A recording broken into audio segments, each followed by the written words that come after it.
প্রথমত আমি অনেক পরে গিয়েছি, যাওয়ার কথাও ছিল না আমার।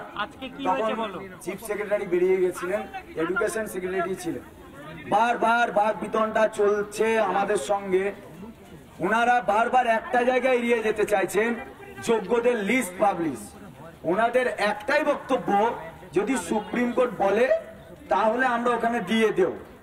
আমাদের প্রশ্ন ছিল আমাদের চাকরি থাকুক বা না থাকুক সেটা আপনাদের, কারণ ওনারা বলছেন যে তোমরা যদি বলো যে লিস্ট পাবলিশ করতে, ওএমআর পাবলিশ করতে, তাহলে তোমরা ড্রাইভার আমরা প্যাসেঞ্জার হয়ে যাব, আর গাড়ি যদি উল্টায় তার দায়ী তোমাদের। এরকম, অর্থাৎ তারা দায়টা আমাদের উপর ঠেলছে। যদি লিস্ট পাবলিশ হয় তার দায়, এবং তার ক্ষেত্রে যদি কোনো দুর্ঘটনা ঘটে রিভিউতে, তাহলে তার দায় নাকি আমাদের। দুর্নীতির দায়টা আমাদের নয় তো। আমরা এই নিয়ে অনেকক্ষণ ধরে বাদ বিতণ্ডা কন্টিনিউয়াস হয়েছে। শেষে আমরা একটা কথাই বলেছি, আমাদের চাকরি নিয়ে আমাদের যে সংশয়, দরকার নেই আপনাদের সেই বিষয় ভাবতে। আপনারা ইমিডিয়েট লিস্ট পাবলিশ করুন, এখনই লিস্ট পাবলিশ করুন, আমরা ওয়েট করছি। আপনাদের চাকরি যদি এই লিস্ট পাবলিশ করার জন্য আমার গাড়ি উল্টেও যায় তো যাবে। আমরা এটাও বলেছি দরকার নেই, ঠিক আছে আপনি লিস্ট পাবলিশ করবেন না, করার দরকার নেই, ঠিক আছে। তাহলে আপনি এক কাজ করুন, প্রত্যেককে এফিডেভিট দিন। প্রত্যেকটা ক্যান্ডিডেট আমরা এফিডেভিট দিচ্ছি। ক্রিমিনাল অফেন্সে তাদের মামলা রুজু করা হোক। যদি কোনো কেউ, প্রত্যেককে এফিডেভিট দেবো আমরা। যদি যারা আমরা মনে করছি যে আমরা আনটেন্টেড ক্যান্ডিডেট, আমরা এসএসসি কে এফিডেভিট দিচ্ছি। আপনি সুপ্রিম কোর্টে ওগুলো প্লেস করুন, এবং আমাদের ভিত্তিতে আমাদেরকে তাহলে আপনি ইয়ে করুন, লিস্ট পাবলিশ করুন। সেখানটাও কার্যত এড়িয়ে যাওয়ার চেষ্টা হলো। আমরা লাস্ট পর্যন্ত আমরা যে জায়গায় ওনাদের ধরেছি, এখনো পর্যন্ত লাস্ট উনি বলে গেলেন ঠিক আছে আমি এখন আবার সিএস এর কাছে যাচ্ছি।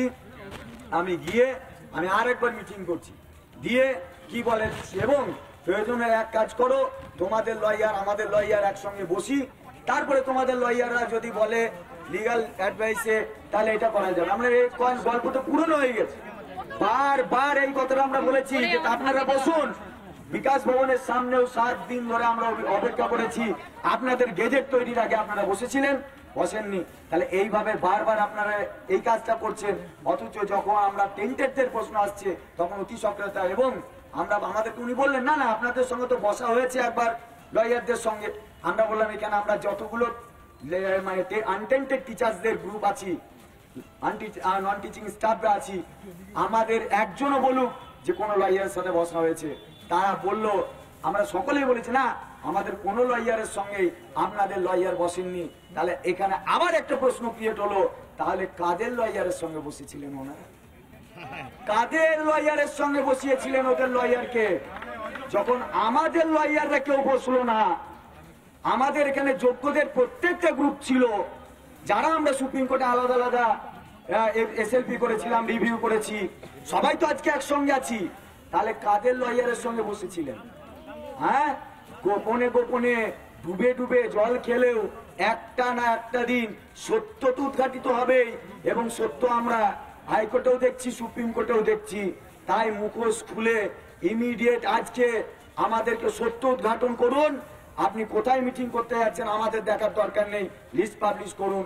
লাস্ট এই কথাটা বলে আমরা এখান থেকে আমরা বেরিয়েছি, এবং অফিসিয়াল ওয়েবসাইটে আপনারা পাবলিশ করবেন, তবে আমরা উঠবো। আর এখনো পর্যন্ত আমরা এখানে আছি। আমরা দেখতে চাই কখন ওনারা, আমরা ওয়েবসাইট চেক করছি, কখন ওনারা লিস্ট পাবলিশ করবেন, সেই জায়গাটাতে আমরা দাঁড়িয়ে আছি। এখানে পুলিশ আধিকারিকরা আছে, আবারও কথা বলছি, আর ওনাদের কি আলোচনা হলো আমরা ওদের কাছে জানতে চাইবো, তবে অন্য কথা। নির্দিষ্ট টাইম দিয়ে দেখি আলোচনা করতে গিয়েছেন, সেই আলোচনা থেকে উনি আসুক, উনি বলুক, খবর পাঠান পুলিশ আধিকারিকদের মারফত কি চাইছেন, শেষ কি সিদ্ধান্ত হলো, আমরা অপেক্ষা করছি। এখনই সময়সীমা কিছু নেই, এখনই বলে দিয়েছি, এখনই, আলাদা করে কোনো সময়সীমা নেই।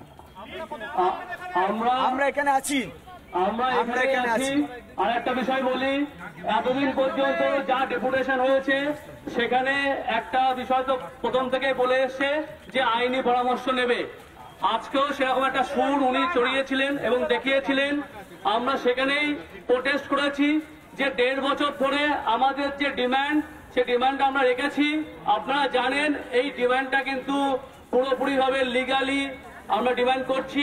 আমাদের লয়াররা বলছে এটা দিলে খুব ভালো হবে এবং গ্রাউন্ডটা স্ট্রং হবে। সেই জায়গায় দাঁড়িয়ে আপনারা এটা ডিনাই করছেন যে আপনারা যোগ্যদের লিস্ট দেবেন না। সেই জায়গায় দাঁড়িয়ে আপনারা যেটা বলছেন অযোগ্যদের পাশে আছেন। উনি নিজে বললেন সরকার হিসেবে যখন থাকি আমরা সবার কথা ভাবতে হয়। এটা লজ্জা হওয়া উচিত ওনাদের। টাকা নিয়ে চাকরি দিয়েছে, এখনো পর্যন্ত অযোগ্যদের হয়ে কথা বলছেন। এবং যারা যোগ্যতার সঙ্গে চাকরি পেয়েছে তারা রাস্তায় ঘুরে বেড়াচ্ছে, থানায় ঘুরে বেড়াচ্ছে, এফআইআর খাচ্ছে, শোকজ খাচ্ছে। তাদের অপদার্থতার জন্য আপনারা বলছেন যে সরকার, মানবিক সরকার আমাদের পাশে আছে, আমাদেরকে বাঁচানোর জন্য ওনারা সবসময় আছেন। কিন্তু ওনাদের যে কার্যকলাপ সেটা একবারের জন্য সেটা এস্টাবলিশ হচ্ছে না বা আপনারা ঘুরিয়ে দিচ্ছেন। লাস্ট আমরা এটাই বলে এসেছি। আর একটা বিষয় বলি, চিফ সেক্রেটারি 10 মিনিট টাইম দিয়েছেন, এটাও একটা লজ্জার বিষয়। কারণ ওনাদের সময়ের মূল্য আছে আর আমরা বানের জলে ভেসে এসেছি। যারা টাকা দিয়ে চাকরি পেয়েছে তাদের ক্ষেত্রে তারা হচ্ছে তারা হচ্ছে আপন ছেলে, আমরা বানের জলে ভেসে এসেছি। আমরা খবর পাচ্ছি তাদের সঙ্গে দফায় দফায় মিটিং হচ্ছে এবং ওনারা বললেন লয়ারের সঙ্গে মিটিং হয়েছে, মানে সরকার পক্ষের লয়ারের সঙ্গে মিটিং হয়েছে, কিন্তু কোন যোগ্য শিক্ষক শিক্ষিকাদের লয়ারের সঙ্গে মিটিং হয়নি। তার মানে এটা এস্টাবলিশ হচ্ছে যে অযোগ্যদের লয়ারের সঙ্গে মিটিং হয়েছে এবং রিভিউ ড্রাফটের আগে হয়েছে। এটাও একটা কোশ্চেনের মার্ক ফেলছে এবং আমাদের দাবিতে আমরা অনার আছি। যতক্ষণ না সার্টিফাইড লিস্ট ওয়েবসাইটে আসছে ততক্ষণ আমরা কিন্তু মুভ করছি না। তার পাশাপাশি এটাও বলে রাখি, এই যে অযোগ্য যোগ্য ব্যাপারটা যেটা আসছে সেটা ওনারা সকলেই জানেন, কিন্তু জেনেও না বোঝার যে ভানটা করছেন সেটাও কিন্তু ওনাদের মুখের সামনে তুলে ধরেছি। আর একটা বিষয় যেটা বারবার তুলে ধরতে চাইছেন, সরকার সাহায্য করতে চাইছে কিন্তু সরকার সাহায্য করতে চাইছেন না, সেটাও কিন্তু তুলে ধরেছি। কারণ আমরা দেখেছি তাদের যে অ্যাক্টিভিটিগুলো একটাও আমাদের যোগ্যদের বাঁচানোর জন্য নয়, সেটা আমরা জোরালো দাবি রেখে এসেছি এবং আশা রাখছি আজকে রাতের মধ্যে লিস্ট পাবো। যদি লিস্ট না পাই তাহলে আমরা এখানে থাকবো এবং মাননীয় মুখ্যমন্ত্রীর কাছ থেকে আমরা জানতে চাইবো কি জাদু বলে লিস্টটা দেওয়া হচ্ছে না। আর ওনারা একটা কথা বলছেন, স্যালারি তো হচ্ছে আপনাদের, যাদের স্যালারি হচ্ছে তারা যোগ্য, তাহলে সমস্যা কোথায়? আমাদের কথা সেখান থেকে হয়েছে, যারা যোগ্য তাদের স্যালারি হচ্ছে, সেটা সার্টিফাইড লিস্ট দিতে সমস্যা কোথায়, প্রকাশ্যে আনতে সমস্যা কোথায়, ওএমআর পাবলিশ করতে সমস্যা কোথায়? এই কোশ্চেনগুলোর উত্তর ওনারা দিতে পারেননি, ওনারা উঠে চলে গেছেন। সোজা ভাষায় বললে আমাদের সামনাসামনি উত্তর দিতে না পেরে ওনারা পালিয়ে গেছেন। ওনারা চোরের মতো করে পালিয়ে গেছেন এবং বলেছেন নাকি আজকে মিটিং হবে, মিটিং এর পরে আলটিমেট লিস্ট আসবে। আমরা ওয়েট করছি যতক্ষণ না লিস্ট পাচ্ছি।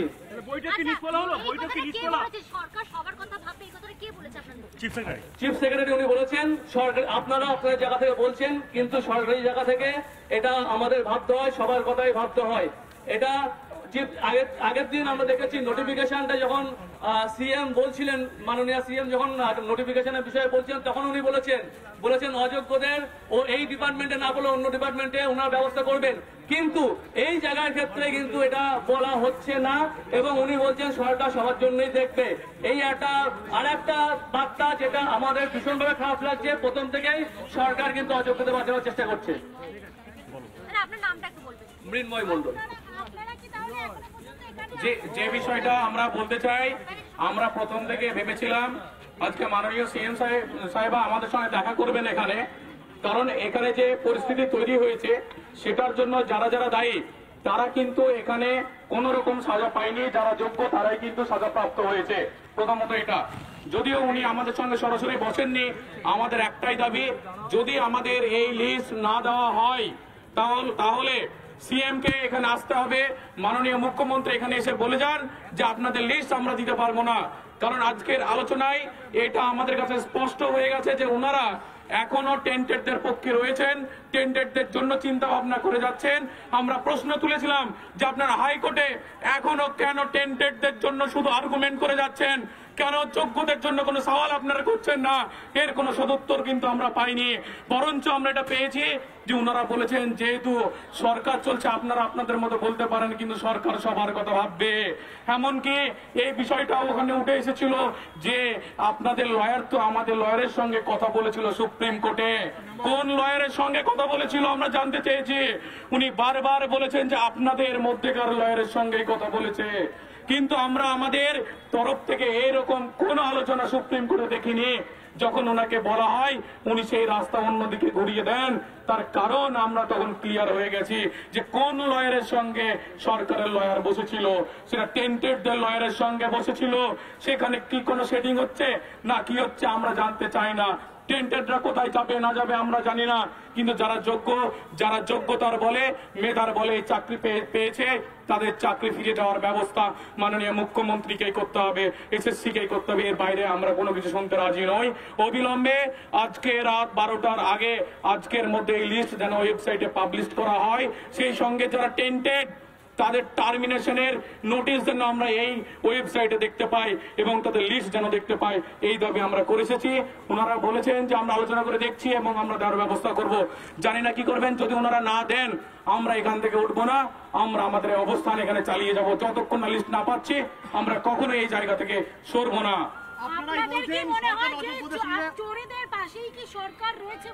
এখানে কোনো আমাদের দ্বিধা নেই যে সরকার কার পাশে আছে। স্পষ্ট গত যে হাইকোর্টে আমাদের আর্গুমেন্ট হয়েছে সেখানেও আমরা দেখেছি যে এসএসসির যে লয়ার ছিল সে কিন্তু চোরেদের হয়ে সওয়াল করেছে, তাদেরকে কিভাবে পরীক্ষায় বসানো যায় সেই ব্যাপারে কথা বলেছেন। সুতরাং এই বিষয়ে একদম আমাদের কাছে স্পষ্ট ধারণা রয়েছে সরকার কাদের পক্ষে রয়েছে।